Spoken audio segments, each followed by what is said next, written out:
Jake Martinez floated in the zero-gravity maintenance bay of the human cargo ship Aurora, his hands deep inside a power coupling that had been giving them trouble for weeks. The steady hum of the ship's engines vibrated through the metal walls. As they drifted near Haven's Rest, the neutral trading station where dozens of alien species came to do business, Jake wiped sweat from his forehead with the back of his sleeve and reached for his plasma torch. Another day, another broken piece of equipment had somehow fell to him to fix. The communication system crackled to life above his head. "Captain." Lisa Wong's voice echoed through the maintenance bay with obvious excitement. She told him to come to the observation deck right away because something incredible was happening outside. Jake sighed and pushed himself away from the power coupling. He had been working on the same problem for 3 hours and was finally making progress. But Lisa never got excited about anything unless it was truly worth seeing. He pulled himself through the narrow corridors of the Aurora, past storage containers filled with rare metals and exotic foods from a dozen different worlds. The ship was small compared to the massive alien vessels that regularly visited this part of space, but it was home to Jake and the 5 other humans who made up the crew. They were traders and mechanics, not warriors or diplomats, just trying to make an honest living in a galaxy that barely noticed their species existed. The observation deck offered a perfect view of the space. Around Haven's Rest, Jake pressed his face against the thick viewing window and immediately understood why. Lisa had called him. 3 massive ships hung in the darkness ahead of them, their sleek silver hulls reflecting the light from the nearby star. These were Zephyrian vessels, and not just any Zephyrian ships. The largest one, easily 10 times the size of the Aurora, bore the royal symbols of the Zephyrian Empire. Lisa stood beside him, her eyes wide with wonder. She explained that the royal flagship Serenity's Dawn had arrived just an hour ago, escorted by 2 heavy cruisers. According to the station's communications, Queen Mother Velara herself was aboard, traveling to Haven's Rest for peace talks with representatives from several other species. The old queen was famous throughout the galaxy, not just for being the mother of King Thyron, but for her wisdom and kindness to other races. Jake had heard stories about Queen Mother Velara. She was the one who had convinced her son to open trade with smaller species like humans. She had also personally traveled to the Korthek homeworld 20 years ago when a terrible plague threatened to wipe out their entire civilization. The Zephyrian medical technology she brought with her saved millions of lives, and the Korthek had sworn eternal gratitude to her and her family. The 2 humans watched as small shuttle craft moved between the royal ships and Haven's Rest. Station's docking bays were probably filled with diplomats and security personnel preparing for the important meetings. Jake wondered what it would be like to meet someone so famous and respected. Queen Mother Velara was said to be over 300 years old, ancient even by Zephyrian standards, but still sharp and active in galactic politics. A new group of ships appeared at the edge of Jake's vision, moving fast toward Haven's Rest. These vessels were different from the elegant Zephyrian craft. They were dark and angular, with weapon ports clearly visible along their hulls. Lisa grabbed Jake's arm and pointed at the approaching fleet. Those were Korthek ships, but something was wrong. The Korthek were supposed to be allies of the Zephyrians, especially grateful to Queen Mother Velara for saving their world from the plague. The first sign of trouble came when the Korthek ships began spreading out in an attack formation. Jake felt his stomach drop as he realized what was happening. These were not diplomatic vessels coming to join the peace talks. The Korthek fleet consisted of at least 15 ships, all of them heavily armed raiders designed for quick strikes and fast escapes. The Royal Zephyrian escorts reacted immediately, their own weapons coming online as they moved to protect the flagship. But the Korthek had planned their attack well. They used some kind of jamming technology that disabled the normal communication systems, preventing Haven's Rest from calling for help.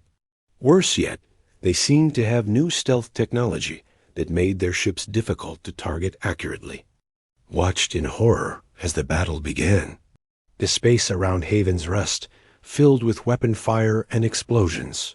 The Zephyrian escorts fought bravely, their powerful beam weapons carving through the darkness. But they were outnumbered and had been caught completely off guard.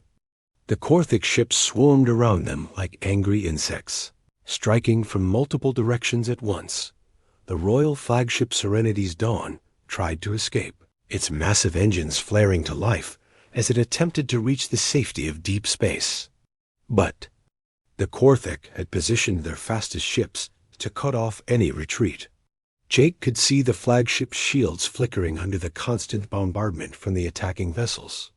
The ship was strong, but not built for this kind of fight. One of the Zephyrian escort cruisers exploded in a brilliant flash of light, its hull torn apart by concentrated fire from 3 Korthic raiders. The other escort was badly damaged, its engines failing as it drifted helplessly through space.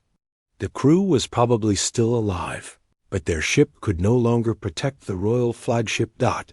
The end came quickly after that. The Korthic raiders attached themselves to the hull of Serenity's Dawn like parasites, cutting through the armor with specialized boarding equipment. Jake could see small figures in dark suits moving through the holes they had created. The Korthic were boarding the royal ship, and there was nothing anyone could do to stop them. Within minutes, the battle was over. The surviving Zephyrian crew members were either dead or captured. The Korthic had taken control of the royal flagship, and Jake realized with growing dread what that meant. Queen Mother Velara, the beloved leader who had saved the Korthic people from extinction, was now their prisoner. Lisa was already moving toward the ship's communication system, trying to contact Haven's Rest or any other vessel in the area. But Jake knew it was too late. The Korthic had what they came for, and they would be gone before any rescue force could arrive. He watched as the dark ships pulled away from the disabled flagship, taking their prize with them into the vast emptiness of space. The galaxy had just become a much more dangerous place, and Jake had a terrible feeling that this was only the beginning of something much worse. The news of Queen Mother Velara's capture spread through the galaxy faster than light itself. Within hours of the attack, every major news network was broadcasting the same terrible message. The Korthic collective had taken the most beloved figure in galactic politics hostage, and their demands were simple and brutal. King Thyron had 3 days to surrender control of the Meridian, Kepler, and Vanguard star systems, or his mother would be executed on live broadcast for all the galaxy too. C. Jake stood in the Aurora's small common room with the rest of his crew, watching the emergency broadcasts on their old viewing screen. The images showed King Theron's massive war fleet arriving at Haven's Rest in unprecedented numbers. Hundreds of Zephyrian battleships filled the space around the trading station, their weapons powered and ready for war. But despite all that firepower, the king looked helpless and desperate in his public statements. Captain Lisa Wong shook her head as she watched the Zephyrian monarch struggle to maintain his composure during a press conference. The king was young for his species, barely 200 years old, and the weight of the impossible decision was clearly crushing him. He could not surrender the 3 star systems without dooming millions of his people to Korthic rule, but he also could not abandon his mother to her fate. The tactical situation was hopeless. Intelligence reports confirmed that Queen Mother Velara was being held on Grimhold, a Korthic fortress world deep in enemy territory. The planet was surrounded by 3 rings of defensive platforms, each one capable of destroying entire fleets. Thousands of patrol ships constantly moved through the asteroid fields that encircled the world, making any surprise attack impossible to organize. Jake had been studying the available information about Grimhold for hours, using the Aurora's computer systems to access public databases and news reports. What he learned made the rescue seem even more impossible. The fortress world was not just heavily defended from space. The surface was covered with massive industrial complexes and weapons manufacturing facilities. Underground, a network of tunnels and bunkers extended deep into the planet's core, creating a maze that could hide thousands of prisoners. The worst part was that the Korthik had specifically chosen Grimhold because they knew any direct assault would fail. The planet's orbital defenses were designed to detect incoming ships from incredible distances. Even if King Thyron committed his entire fleet to a rescue mission, the Korthik would have hours of warning before the first Zephyrian ship reached the planet. That would be more than enough time to execute Queen Mother Velara and broadcast her death across the galaxy. Jake found himself thinking about the problem from every angle, trying to understand why such a rescue was considered impossible. The Zephyrian military was highly advanced and extremely capable, but they were also predictable. Their ships were large and powerful, designed for open battle rather than stealth operations. Their tactics were honorable and straightforward, exactly the kind of approach that would never work against an enemy willing to murder a helpless prisoner. The more Jake studied the situation, the more he realized that conventional thinking would never solve this problem. The Korthik were expecting a traditional military response, so they had prepared defenses specifically designed to stop large fleets and organized attacks. But what if the rescue attempt came from someone they would never suspect, using methods they had never considered? 3 days passed while King Thyron struggled with his impossible choice. Diplomatic efforts failed completely. The few neutral species that tried to negotiate with the Korthik were told that no alternatives would be accepted. Either the star systems were surrendered or Queen Mother Velara would die.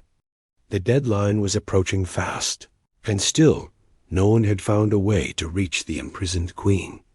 Jake made his decision during the final hours before the deadline expired. He requested a private meeting with King Thyron aboard the Royal Command ship, claiming he had information that might help with the rescue effort. Getting the meeting was easier than he expected. The desperate king was willing to listen to anyone who might have ideas, even a human maintenance engineer from a small cargo ship. The Royal Command ship was enormous compared to anything Jake had ever seen. The corridors were wide enough for multiple Zephyrians to walk side by side, and the ceiling soared high above his head.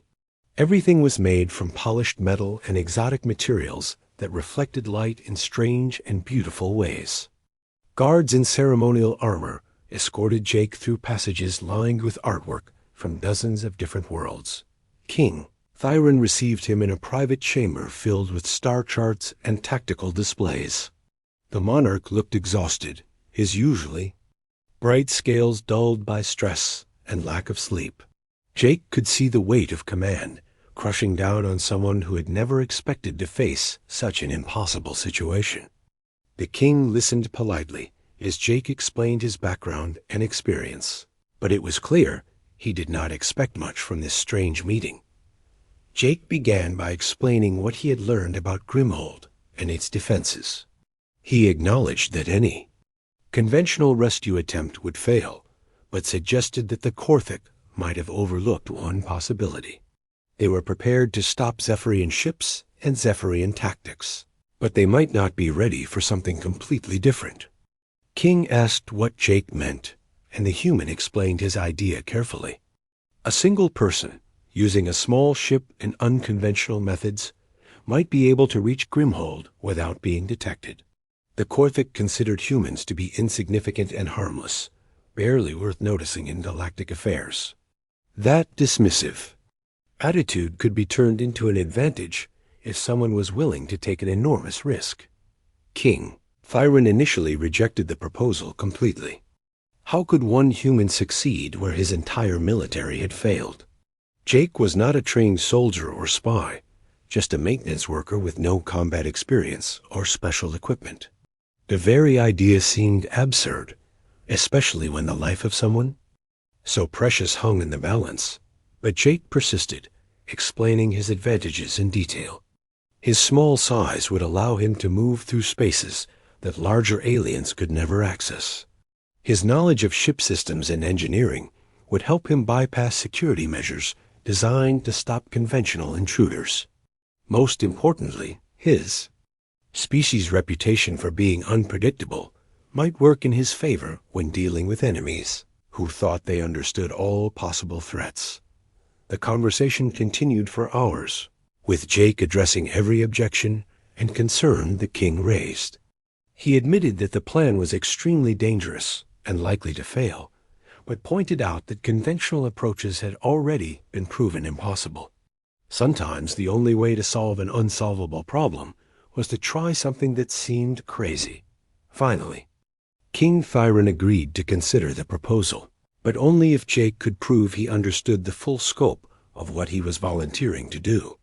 The human would be traveling alone into the most heavily defended enemy territory in the galaxy, with no backup and no hope of rescue if things went wrong. If he was captured, the Korthik would probably torture him for information before killing him in the most painful way possible. Jake acknowledged all these risks, but explained that he could not stand by and watch Queen Mother Velara die when there might be something he could do to help. The old queen had spent her life working for peace and understanding between different species. She had saved the Korthik from extinction, only to be betrayed by the very people she had helped. Someone had to try to save her, even if the chances of success were almost zero. The king stared at Jake for a long time, trying to understand what would drive someone to volunteer for such a hopeless mission. Finally, he nodded slowly and agreed to provide whatever support he could for the rescue attempt. There was less than 12 hours remaining before the deadline, barely enough time to organize the mission and reach Grimhold before Queen Mother Velara was scheduled to die. The journey to Grimhold began aboard a modified cargo freighter called the Silent Runner, piloted by Captain Lisa Wong and disguised to look like a routine supply delivery. Jake crouched in the ship's cramped cargo hold, surrounded by containers filled with genuine Korthik food supplies and industrial equipment. The forged shipping documents identified the cargo as emergency supplies for the Fortress World's manufacturing facilities, a cover story that should get them past the outer security checkpoints. Lisa had volunteered for the mission, despite Jake's protests. She argued that he would need a skilled pilot to get him to Grimhold and extract him after the rescue, and she was the best pilot he knew. The Aurora's captain had spent years trading in dangerous regions of space, learning to avoid pirates and corrupt officials through a combination of quick thinking and careful planning. If anyone could slip past Korthik security, it was her. The first challenge came at the outer defensive ring, where automated scanners examined every ship trying to approach Grimhold. Jake held his breath as invisible beams swept through the Silent Runner, analyzing its cargo and checking the authenticity of their forged credentials. The Zephyrian Intelligence Service had done excellent work creating false identities and shipping records, but there was always a chance that something would seem suspicious to the scanning systems. After what felt like hours, but was probably only minutes, the scanners finished their work and transmitted an access code to Lisa's navigation computer. They had passed the first test, but Jake knew that the real challenges lay ahead. The middle defensive ring consisted of manned patrol stations, where actual Korthik officers would examine their documentation and ask questions about their mission. Lisa handled the patrol station encounter with skill that impressed even Jake. She played the role of a bored cargo pilot perfectly, complaining about delayed schedules and demanding extra payment for hazardous duty. The Korthik inspection officer seemed more interested in getting rid of them quickly than in conducting a thorough search. He stamped their transit papers and waved them through toward the inner system without even looking at the cargo manifest. Final approach to Grimhold revealed the true scope of the Fortress World's defenses. The planet itself was dark and forbidding, its surface covered with massive industrial complexes that glowed with the heat of constant production. Orbital platforms bristled with weapon arrays, while streams of supply ships moved constantly between the surface installations and the defensive stations. Jake realized that even if he succeeded in rescuing Queen Mother Velara, getting off the planet would be incredibly difficult. Landing clearance came through normally, directing them to a cargo facility on the planet's northern continent. Lisa brought the silent runner down smoothly, her piloting skills evident as she navigated through the heavy traffic around the spaceport. Jake watched through a small porthole as they descended through Grimhold's thick atmosphere, noting the locations of communication towers and defense installations that might be important later. The spaceport was exactly what Jake had expected from a Korthic military facility. Everything was built for function rather than comfort, with stark metal buildings and efficient but joyless design. Automated cargo handlers began unloading the silent runner as soon as they touched down, while Korthic supervisors checked their paperwork one final time.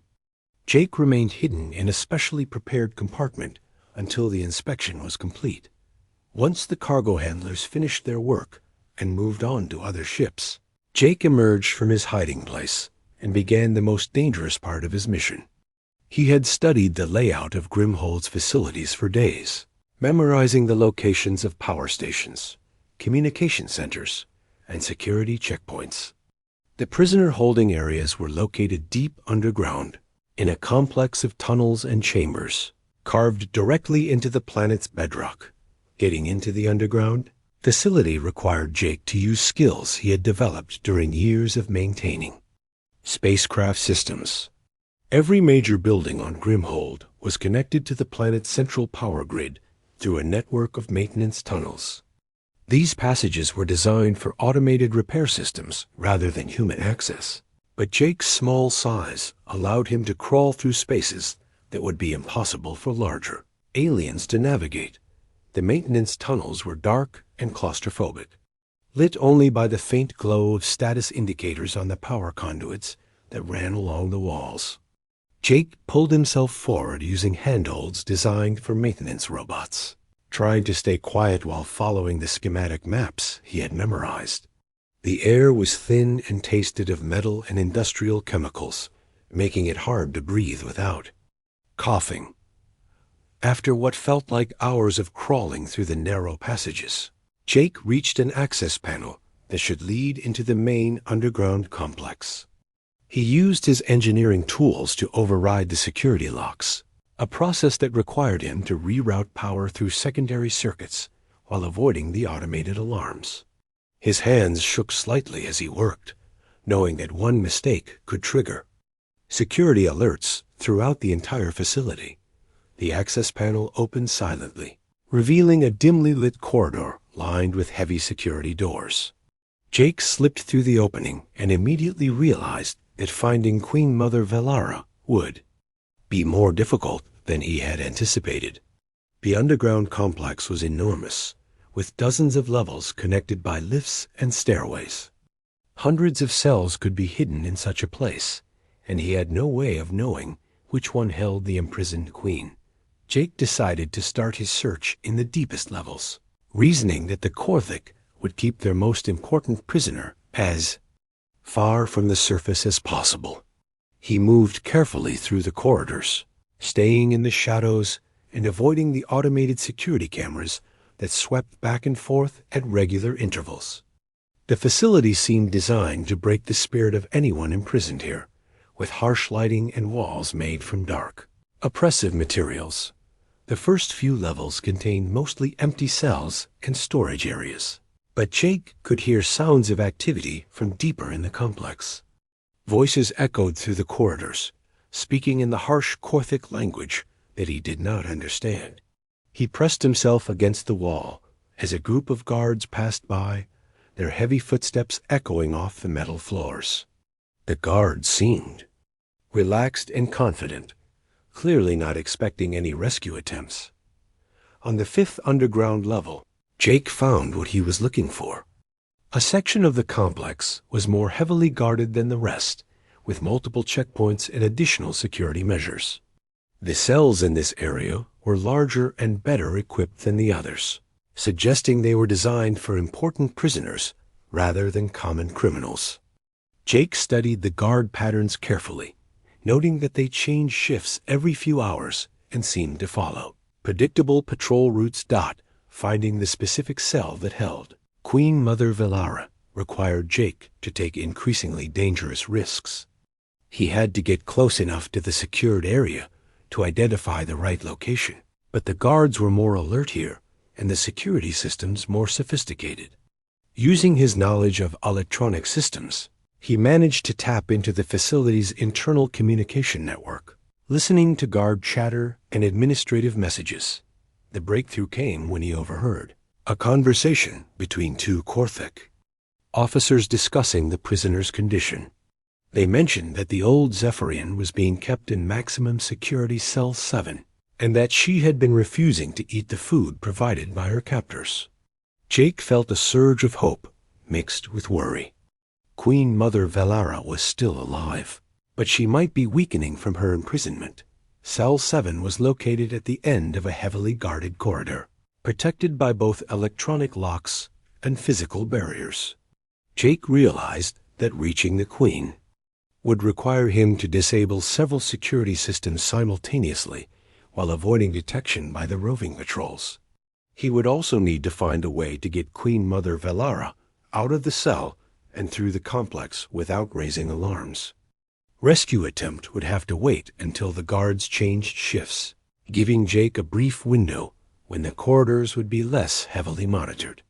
He found a hiding place in a maintenance alcove and settled down to wait, knowing that the next few hours would determine whether his desperate mission succeeded or failed.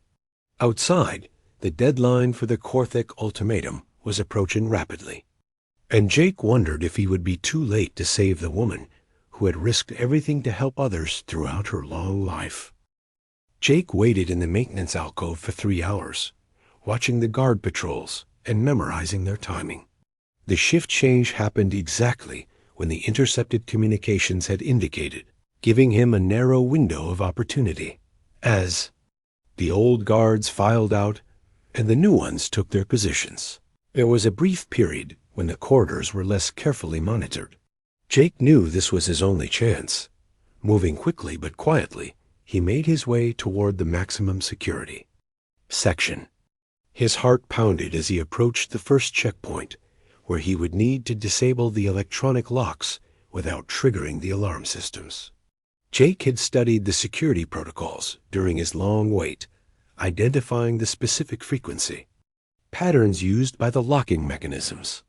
Using a modified tool from his engineering kit, he was able to override the first barrier within minutes. The corridor beyond was dimly lit and eerily quiet. Jake could see Cell 7 at the far end, its heavy door marked with warning symbols and additional security devices. As he approached, he heard a faint sound from inside the cell. Someone was moving around, and Jake hoped desperately that Queen Mother Velara was still conscious and able to travel. The cell door presented the greatest challenge yet. Unlike the simpler barriers he had already overcome, this lock was designed to resist sophisticated intrusion attempts. Jake had to work slowly and carefully, testing each circuit and bypassing multiple security layers. The process took nearly 20 minutes, and he was constantly worried that a guard patrol might discover him at work. Finally, the heavy door clicked open with a soft electronic sound. Jake pushed it aside and stepped into the cell, where he saw an elderly Zephyrian female sitting on a simple bench against the far wall. Queen Mother Velara looked up at him with surprised but alert eyes, clearly wondering who this strange human might be and how he had managed to reach her in the heart of a Korthik fortress. Jake introduced himself quickly, explaining that King Dyron had sent him to attempt a rescue. Queen Mother Velara listened carefully as he outlined the situation and the narrow window they had for escape. Despite her imprisonment and the obvious stress she had endured, the old queen seemed remarkably composed and ready to act. She stood up slowly, testing her strength, and nodded to indicate she was ready to follow his lead. The journey back through the underground complex proved more difficult than Jake had anticipated. Queen Mother Velara was weaker than she appeared, and she needed to rest several times as they navigated the narrow corridors. Her Zephyrian physiology was not well suited to the low-oxygen environment that the Korthek preferred, and Jake could see that she was struggling to breathe properly. Worse yet, the guard patrols seemed to be more active than they had been earlier. Jake heard voices and footsteps echoing through the corridors more frequently, suggesting that something had changed in the facility's routine. He wondered if their escape had already been discovered, or if the approaching deadline for the ultimatum had put everyone on higher alert. The real crisis came when they reached the third underground level and found their planned escape route blocked by an unexpected patrol. 3 Korthik guards were conducting a detailed inspection of the maintenance areas, checking for exactly the kind of intrusion that Jake had used to enter the facility. He and Queen Mother Velara pressed themselves against the wall in a dark alcove, hoping the guards would move on quickly. But Queen Mother Velara had an idea that Jake would never have considered. She whispered that she knew these particular guards from her previous diplomatic visits to Kortheg worlds, and she understood their cultural psychology better than any human could. The old queen suggested a desperate gambit that would either get them safely past the patrol or get them both killed immediately. Queen Mother Velara stepped out of the shadows and addressed the guards in their own language, speaking with the authority and dignity that had made her famous throughout the galaxy. Jake could not understand the words, but he could hear the power in her voice as she confronted her captors. The guards were clearly shocked to see their prisoner walking freely through the corridors, and they hesitated for a crucial moment before reaching for their weapons. During that moment of confusion, Jake acted on the plan that Queen Mother Velara had quickly explained to him. He triggered a massive power overload in the facility's main electrical systems, using his engineering knowledge to create a cascading failure that would affect multiple levels simultaneously. The lights went out, emergency alarms began wailing, and the entire underground complex was plunged into chaos, in the darkness and confusion. Jake and Queen Mother Velara slipped past the guards and continued toward the surface. The power failure had disabled many of the security systems, making their escape easier, but also alerting every guard in the facility that something was seriously wrong. They could hear shouts and running footsteps echoing through the corridors as the Korthek began organizing search teams. Reaching the surface required them to climb through the same maintenance tunnels Jake had used to enter the complex. But Queen Mother Velara's age and weakened condition made the journey much slower than before. Jake had to help her through the narrowest sections, and several times he was afraid she might not have the strength to continue. The old queen never complained, but he could see the strain in her eyes. They finally emerged into the spaceport area just as the facility's backup power systems came online, restoring light to the surface installations. Jake could see that the entire base was now on high alert, with guards rushing toward the underground complex and security teams, setting up checkpoints at all the exit points. Getting to the silent runner would require them to cross several hundred meters of open ground while avoiding detection by increasingly desperate search parties. The situation became even more complicated when Jake realized that their escape ship had been moved. The silent runner was no longer in the cargo area where they had originally landed. Instead, it had been relocated to a secured impound area, probably as part of a routine security review that had nothing to do with their rescue mission. Jake felt his heart sink as he realized that their carefully planned extraction was falling apart. But Queen Mother Velara once again proved that her reputation for wisdom was well-deserved. She pointed toward a different section of the spaceport, where several damaged Korthik shuttlecraft were awaiting repair. The old queen suggested that Jake might be able to use his engineering skills to get one of those ships operational, since they would never be able to reach the silent runner without being captured. Jake studied the available shuttlecraft and selected one that appeared to have only minor damage to its navigation systems. Working frantically while Queen Mother Velara kept watch for approaching guards, he managed to bypass the damaged components and restore basic flight capability. The ship would not be able to travel far or fight off pursuit, but it might be enough to get them away from Grimhold's surface. The most dangerous moment came when they were actually boarding the shuttle. A Korthic security patrol spotted them just as Queen Mother Velara was climbing into the passenger compartment. The guards shouted challenges and began shooting, their energy weapons scorching the ground around the small spacecraft. Jake threw himself into the pilot's seat and activated the engines, hoping that the shuttle's armor would protect them long enough to get airborne. The takeoff was rough and chaotic, with more guards arriving every second and weapons fire becoming increasingly accurate. Jake had never piloted a Korthic shuttlecraft before, and the controls were completely different from anything he had experienced. But his years of maintaining various types of spacecraft had given him an intuitive understanding of flight systems, and he managed to get them into the air despite the unfamiliar interface.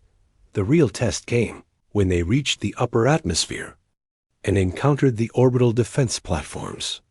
Jake knew that the shuttle's identification codes would not match any legitimate flight plan, marking them as intruders who needed to be stopped at all costs. Queen Mother Velara suggested using the shuttle's maintenance frequencies to confuse the tracking systems, a trick that might buy them a few precious minutes to reach the edge of Grimhold's defensive perimeter. The chase through Grimhold's orbital space was terrifying and exhilarating at the same time. Jake pushed the damaged shuttle to its limits, using every trick he could think of to avoid the pursuit ships and defensive platforms. Queen Mother Velara proved to be an excellent co-pilot, her knowledge of Korthic technology helping him understand the shuttle's capabilities and limitations. Finally, after what felt like hours, but was probably only minutes, they broke free of Grimhold's gravity well and entered open space. Behind them, the fortress world's defenses were fully alert and searching for any sign of their escape route. But ahead lay the vast emptiness between the stars, and somewhere in that darkness, King Thyron's fleet was waiting for news of their mission. The damaged Korthic shuttle limped through space for 6 hours before King Thyron's patrol ships finally located them. Jake had managed to send a weak distress signal using the shuttle's emergency transmitter, but he was not sure anyone would receive it in time. Queen Mother Velara had grown increasingly weak during their escape, and Jake worried that she might not survive much longer without proper medical attention. The moment the Zephyrian rescue ships appeared on their scanners, Jake felt a relief so intense it almost made him cry. Within minutes, they were safely aboard the Royal Medical Frigate Healing Light, where a team of doctors immediately began treating Queen Mother Velara for exhaustion and the effects of her imprisonment. Jake watched anxiously as the medical team worked, hoping that his desperate rescue mission had not come too late to save her. King Thyron arrived on the medical frigate just hours later, his royal transport flanked by an entire battle squadron. A young monarch rushed to his mother's bedside, tears streaming down his scaled face as he saw how much she had suffered during her captivity. Queen Mother Velara was conscious but weak, barely able to speak above a whisper. But her eyes were clear and alert, and she managed to smile when she saw her son's face. The reunion between mother and son was deeply emotional, but it was interrupted by urgent reports from the fleet's intelligence officers. The Korthic Collective was mobilizing its entire military in response to Queen Mother Velara's rescue, preparing for what they assumed would be a massive retaliation strike by the Zephyrian Empire. Thousands of Korthic warships were moving toward the border, ready to fight a war that could devastate both civilizations. But King Thyron had learned something important from Jake's successful rescue mission. Sometimes the most effective approach was not the most obvious one. Instead of launching the military attack that everyone expected, the king decided to use his mother's rescue as an opportunity to demonstrate Zephyrian strength and mercy. At the same time, he would offer the Korthek one final chance to avoid a war that they could not possibly win. The king's broadcast to the Korthik leadership was seen by billions of beings throughout the galaxy. Standing beside his recovering mother, King Thyron explained that the successful rescue proved beyond doubt that Zephyrian capabilities far exceeded what their enemies had imagined. A single human volunteer had penetrated the most secure facility in Korthik space and extracted their most valuable prisoner without losing a single life. What could an entire Zephyrian battle fleet accomplish if it was truly committed to destroying the Korthik homeworld? The implicit threat was clear, but King Thyron also offered an alternative. The Korthik could surrender the 3 disputed star systems immediately and submit to galactic justice for their unprovoked attack on a diplomatic mission. In return, the Zephyrian Empire would not seek revenge for Queen Mother Velara's kidnapping, and the Korthek people would be allowed to continue existing as an independent civilization. Jake watched the broadcast from his quarters aboard the Royal flagship, still amazed that his desperate gamble had actually succeeded. He had expected to die on Grimhold, and instead he had somehow managed to save the most important person in the galaxy and possibly prevent a catastrophic war. The whole experience felt like a dream that he might wake up from at any